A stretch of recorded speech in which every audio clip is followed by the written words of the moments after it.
सरकार भनेको त गाडी जस्तो हो, गाडीमा एक्सिलेटर मात्र होइन ब्रेक हुन्छ, ब्रेक पनि लाउनुपर्छ भनेर चिन्ता पनि मान्नुपर्छ। त्यस्तो चिन्ता चाहिँ लोकल रोडहरूमा हिँड्दाखेरि गाडी सिधा गइराख्दाखेरि कहिले लेफ्टबाट गाडी आउँछ, कहिले राइटबाट मान्छेहरू आउँछ। तर हाम्रो गाडी लोकल रोडमा हिँडेको गाडी होइन, हाम्रो एक्सप्रेस वेमा हिँडेको गाडी हो। गन्तव्यमा पुगेपछि मात्रै ब्रेक लाग्छ, गन्तव्यमा पुग्नुभन्दा अगाडि ब्रेक लाउन जरुरी हुँदैन। र हाम्रो गाडी अनियन्त्रित पनि छैन, वातावरण पनि मिलेर गएको छ।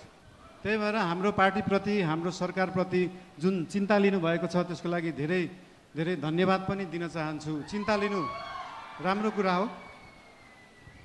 जनता र जनताको भोट भनेको हावा जस्तो हुन्छ, कहिले हावा यताबाट चल्छ, कहिले उताबाट चल्छ भनेर चिन्ता लिनुभएको छ। हामीले कुनै हावा चलाएका छैनौँ, हामीले बाढी ल्याएर खोला फर्काएको